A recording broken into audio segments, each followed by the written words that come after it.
Radio Grand Lac. Vos émissions préférées, elles sont toutes sur Radio Grand Lac. De l'intuition à l'action, découvrez les influences énergétiques du mois avec Eva sur Radio Grand Lac. Bonjour à tous, je suis très heureuse de vous retrouver sur Radio Grand Lac pour la première émission de l'intuition à l'action de 2025. J'en profite pour vous souhaiter une excellente nouvelle année, que celle-ci soit remplie de bonheur, de joie, de réussite et de belles surprises dans tous les domaines de vie. Pour celles et ceux qui ne me connaissent pas et qui ne connaissent pas l'émission, je suis Eva, j'ai 34 ans et je suis accompagnatrice holistique. J'allie la puissance du coaching aux soins énergétiques et à l'intuition pour vous accompagner dans la libération de vos blocages émotionnels, psychiques, énergétiques qui vous empêchent de vivre pleinement votre vie. Et qu'est-ce que nous allons aborder dans cette émission ? Eh bien, nous allons aller découvrir ce que nous réserve énergétiquement ce mois de janvier et je vous proposerai un exercice pratique pour vivre pleinement ce mois. Mais avant d'aborder les énergies de ce mois de janvier, je vais vous parler de l'énergie de cette nouvelle année 2025, de son empreinte énergétique. Encore une fois, et comme je le répète à chaque début d'émission, il s'agit d'énergie générale, donc s'il vous plaît, faites preuve de discernement et prenez uniquement ce qui résonne pour vous. Je reprends. Donc l'année 2025 est une année en 9, car 2 plus 0 plus 2 plus 5 égale 9. En numérologie, le chiffre 9 est considéré comme le chiffre de la fin et de la réalisation. Il symbolise la sagesse, l'initiation et l'achèvement d'un cycle. C'est un chiffre qui est associé à la compassion, à la générosité, à la compréhension profonde et à la capacité à voir les choses dans leur ensemble. Comme je le disais précédemment, il est associé à l'achèvement d'un cycle, donc il symbolise également la clôture, la fin, peu importe le terme qu'on choisit, sachant qu'il ne faut pas oublier que chaque fin laisse place à un nouveau début. Donc cette année 2025 va nous permettre d'y voir plus clair sur des sujets en cours, peu importe les domaines de vie, et nous apporter la sagesse, nous donner des éléments de compréhension nécessaires, tant sur le plan mental qu'intuitif, pour pouvoir clore certains sujets, fermer certains chapitres, certains livres, pour pouvoir en ouvrir de nouveaux plus alignés, du coup, avec nous-mêmes. Je vous disais l'année dernière, en début d'année 2024, que nous allions assister sur cette année 2024, dans tous les domaines de vie, à des concrétisations, des ruptures, des changements pour nous emmener vers le renouveau. Eh bien, 2025 vient clôturer ces cycles de transformation commencés en 2024 et du coup nous faire vivre pleinement ce renouveau. 2025 s'annonce donc pleine de libération, de révélation, de transformation, mais aussi de sagesse, d'alignement et de lâcher prise. Voilà pour le petit résumé de cette nouvelle année 2025 avec cette vibration du chiffre 9. Nous allons maintenant pouvoir nous concentrer sur ce nouveau mois, ce mois de janvier, qui est le premier mois du coup de cette année. Donc poursuivons un peu dans la numérologie. Janvier, premier mois de l'année, porte donc le chiffre 1 en numérologie. Qu'est-ce qui symbolise le chiffre 1 ? Roulement de tambour. Et bien tout simplement le commencement, et oui, sans surprise. Poussons les choses un peu plus loin tout de même. Le chiffre 1, c'est un symbole puissant de commencement, d'initiation et de potentiel. Il est associé à l'individualité, à la singularité et à l'indépendance. Le chiffre 1 est porteur d'une énergie plutôt masculine. Alors, on en a déjà parlé dans des précédentes émissions. On parle ici d'énergie et non d'homme ou de femme. Mais du coup, l'énergie masculine, elle est plutôt associée à tout ce qui est action, gestion, planification, plutôt au côté finalement matériel et concret. Donc le mois de janvier est un mois qui nous donne l'opportunité de diriger notre année de manière alignée, déterminée et concrète. C'est le point de départ, le premier pas en fait vers la réalisation. Donc globalement, sur ce mois de janvier, on va nous demander de faire un bilan clair et honnête de là où nous en sommes, de là où nous souhaitons aller, sans tomber non plus dans le fantasme, bien évidemment, et de poser concrètement des actions pour nous rendre à la destination souhaitée. En janvier, on organise donc le voyage de notre année. Pour cette émission du mois de janvier, je vais donc vous proposer comme exercice une petite feuille de route afin que vous puissiez réaliser ce bilan, poser vos intentions et sans oublier, bien évidemment, de poser les actions. Donc, n'ayez pas peur, le replay de l'émission arrivera dans quelques jours sur la chaîne YouTube de Radio Grand Lac. Donc, si vous ne pouvez pas, là, tout de suite, écrire, si vous loupez aussi quelques éléments, vous pourrez réécouter et faire l'exercice calmement et posément surtout. Donc, prenez de quoi écrire, ce qui est le plus juste pour vous. Moi, je suis assez traditionnelle, alors j'aime beaucoup le papier, mais vous pouvez aussi tout à fait le faire sur PC, tablette, téléphone, si vous préférez. Donc, commençons par une petite rétrospective. Prenez une grande inspiration et revoyez-vous il y a 3 ans et posez-vous les questions suivantes. Quelle note vous mettez-vous sur 10, donc 0 étant la plus faible et 10 la plus élevée? Quelle note vous mettiez sur 10 il y a 3 ans vis-à-vis de votre état d'esprit? Donc, comment vous nourrissez votre mental? Quelle est votre capacité à être motivé, à retrouver de l'énergie? Quelle note, ensuite, vous mettez-vous sur 10 il y a 3 ans, toujours, vis-à-vis de votre carrière, de votre vocation? À quel point vous avez trouvé quelque chose qui vous donne de l'énergie, qui vous anime, qui vous inspire? Question 3. Quelle note vous mettez-vous sur 10 il y a 3 ans toujours, vis-à-vis de vos finances? Est-ce que vous parlez aisément de l'argent? Quelle est votre capacité à l'épargner, à le faire fructifier, à en générer? Quelle note vous mettez-vous sur 10 il y a 3 ans vis-à-vis de votre santé? Alors, derrière santé, on met aussi tout ce qui est beauté, vitalité, alimentation, sport, globalement aussi comment on prend soin de son corps. Quelle note vous mettez-vous sur 10 il y a 3 ans vis-à-vis du couple, donc votre capacité à rentrer en relation ou à entretenir la relation si vous êtes en couple. Ensuite, quelle note vous mettez-vous sur 10 il y a 3 ans vis-à-vis de votre famille, donc la relation vis-à-vis de votre famille, que vous les ayez connus ou non d'ailleurs, et qu'est-ce que vous ressentiez vis-à-vis de votre famille il y a 3 ans? Est-ce qu'il y avait de la colère? Est-ce qu'il y avait de l'indifférence, de l'amour ou autre chose? Quelle note vous mettez-vous sur 10 vis-à-vis de votre spiritualité il y a 3 ans? Donc, c'est aussi votre niveau de résilience, votre capacité à ressortir grandi des événements de votre vie. Quelle était votre capacité à vous sentir connecté à plus grand que vous? À quel point vous vous sentez aimé par la vie? À quel point vous avez de la gratitude pour votre vie? Et dernière question, quelle note vous mettez-vous sur 10 il y a 3 ans vis-à-vis de votre social, le relationnel, donc votre capacité à créer du lien avec les gens, à échanger, à partager? Donc maintenant que vous avez répondu à toutes ces questions, vous avez noté chaque question, vous pouvez faire votre note globale. Ensuite, passons à aujourd'hui, au jour d'aujourd'hui, pour pouvoir évaluer aussi la progression par rapport à il y a 3 ans. Et vous allez vous poser les mêmes questions, mais vous allez vous questionner aussi sur le pourquoi votre note a augmenté ou non, et vous allez pouvoir identifier les points à améliorer. Exemple. Quelle note vous mettiez il y a 3 ans vis-à-vis de votre santé? Donc santé, beauté, vitalité, alimentation, sport, la façon dont on prend soin de son corps. Eh bien, exemple, ma note il y a 3 ans était de 5 sur 10. Parce que je me sentais pas bien dans mon corps, je ne prenais pas suffisamment de temps pour faire du sport alors que je savais que ça me faisait du bien, et je multipliais les excès alimentaires. Ma note aujourd'hui est de 7 sur 10, parce que je me sens bien dans mon corps, que j'ai des routines sportives plusieurs fois par semaine, et ces routines me permettent d'entretenir à la fois ma forme physique et émotionnelle. Je ne suis pas à 10 sur 10 parce que mon alimentation est encore à améliorer. Je mange pas, à mon sens, suffisamment de fruits et légumes, ou je saute des repas et ensuite je mange plein de cochonneries parce que j'ai des fringales.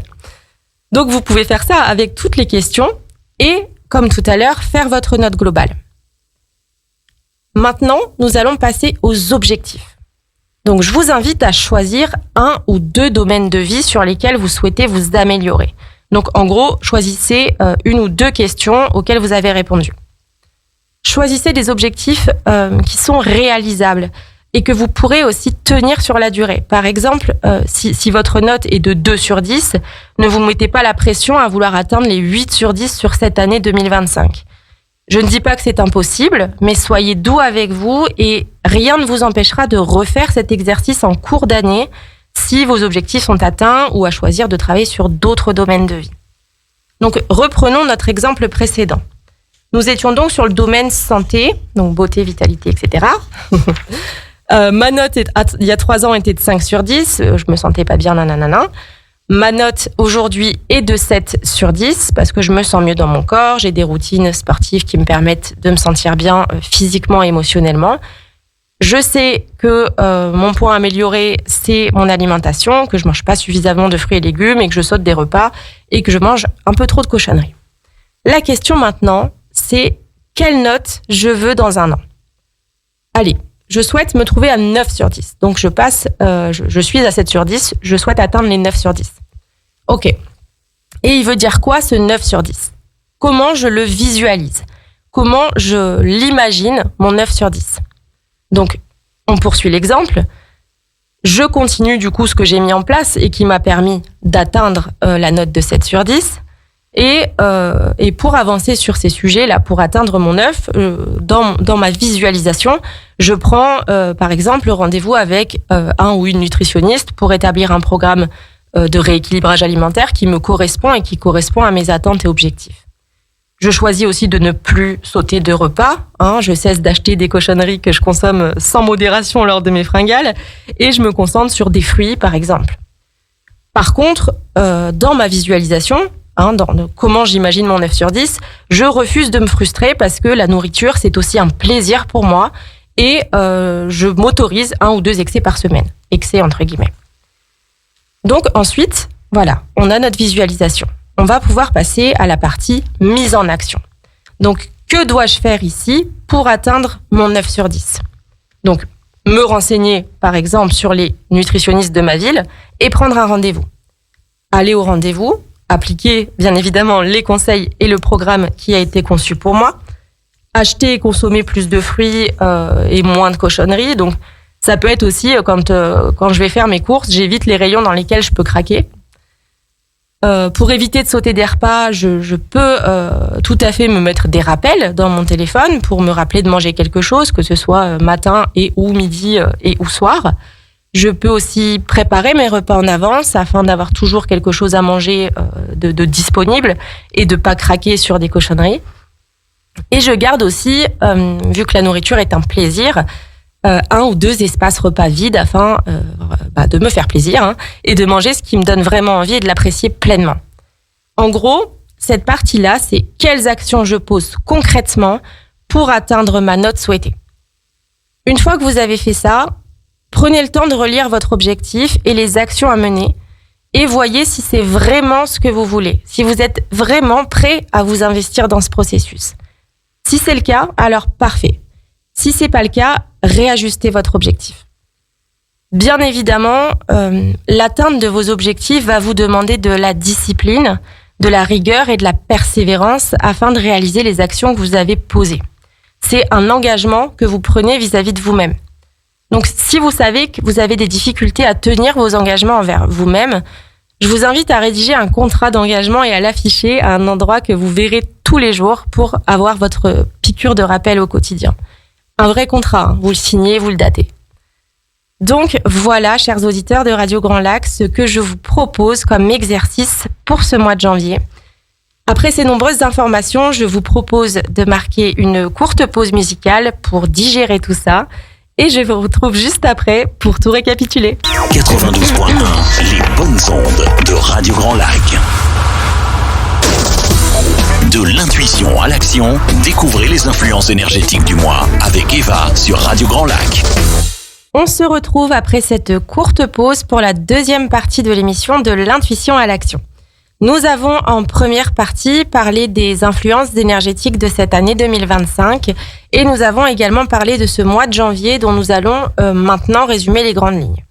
Pour tous les détails, n'hésitez pas à écouter le replay de l'émission qui sera diffusée sur la chaîne YouTube de Radio Grand Lac dans quelques jours. Donc, pour récapituler cette année 2025 et ce mois de janvier, l'année 2025 en numérologie, du coup, porte le chiffre 9, 2 plus 0 plus 2 plus 5. Et du coup, ce chiffre est considéré comme le chiffre de la fin et de la réalisation. C'est un chiffre qui symbolise du coup la sagesse, l'initiation, l'achèvement d'un cycle, associé également à la compassion, la générosité, la compréhension profonde et la capacité à voir les choses dans leur ensemble. Donc, les mots-clés de cette année 2025 pourraient être libération, révélation, transformation, sagesse, alignement et lâcher prise. Cette année 2025, elle va nous permettre d'éclaircir certains sujets qu'on a en cours et aussi des sujets en cours depuis 2024 et nous apporter la sagesse, nous donner des éléments de compréhension pour pouvoir les clore et passer à autre chose pour laisser aussi la place à des choses qui sont plus alignées avec nous-mêmes et avec nos aspirations. Concernant le mois de janvier, il porte du coup la vibration du chiffre 1, c'est le premier mois de l'année. Donc c'est un symbole puissant de commencement, d'initiation, de potentiel et il est également associé du coup à l'individualité, la singularité, à l'indépendance. Donc, ce mois de janvier, on va nous demander de faire le bilan, du coup, en toute honnêteté avec nous-mêmes, de là où nous en sommes, de là où nous souhaitons aller, et à poser, bien évidemment, des actions pour nous rendre là où on souhaite aller. Donc, comme je disais tout à l'heure, en janvier, on organise vraiment le voyage de notre année, de toute l'année. Donc, en première partie d'émission, je vous ai proposé une petite feuille de route afin que vous puissiez réaliser ce bilan, poser vos intentions et vos actions. Donc, je vous invite vraiment à écouter le replay pour avoir tous les éléments et pour pouvoir passer à la partie pratique. Nous allons pouvoir regarder maintenant sur les autres domaines de vie, les messages, les conseils que nous pouvons recevoir pour nous accompagner durant ce nouveau mois. Donc sur le domaine sentimental, couple ou célibataire, les choses ne sont pas toujours ce qu'elles semblent être. Ne vous laissez pas embarquer dans les projections de votre mental et ne tirez pas de conclusions basées sur ces dernières. Cependant, servez-vous-en pour mieux vous comprendre et travailler sur les sujets du passé et les schémas qui vous bloquent sur cette sphère. Ouvrez votre champ de vision et choisissez l'amour plutôt que la peur. Sur le domaine relationnel et familial, c'est le moment sur ce mois de janvier de programmer des moments pour prendre ou reprendre contact avec les personnes qui vous sont chères et qui vous font du bien. Partage, rire, douceur en perspective, à condition de passer à l'action encore une fois. N'oubliez pas que tout ce qui n'est pas dans l'agenda n'existe pas. Sur le domaine professionnel, laissez plus de place à votre intuition sur ce domaine ce mois-ci. Elle vous guide et elle vous donne des informations précieuses sur le chemin à suivre et les actions à mener ou non. Pas de décision hâtive sur ce mois non plus sur ce domaine-là. Posez de nouveau votre cadre, vos limites et faites le point sur vos désirs et aspirations pour trouver ou retrouver votre alignement afin d'avancer avec plus de légèreté et de joie. Sur le domaine santé, beauté, vitalité, il est temps de vous occuper de vous, reposez-vous, prenez vos rendez-vous, bref, prenez soin de vous. Au lieu de prendre votre mal en patience, choisissez de prendre votre bien-être en urgence. Et voilà les petits messages complémentaires pour ce mois de janvier. Si vous êtes perdu, que vous avez besoin de clarifier votre année 2025, je me ferai un plaisir de vous accompagner avec la journée clarté où nous irons ensemble faire le bilan de là où vous en êtes sur tous les domaines de vie, personnel, professionnel, sentimental, relationnel, familial, financier et santé. Et nous déterminerons ensemble vos objectifs par rapport à vos envies et aspirations et créerons encore une fois ensemble un plan d'action pour que vous puissiez les atteindre. Si vous avez des questions, contactez-moi au 06 25 59 58 37. Je répète, 06 25 59 58 37. Je vous remercie pour votre écoute et vous retrouve le vendredi 7 février, même heure, sur Radio Grand Lac.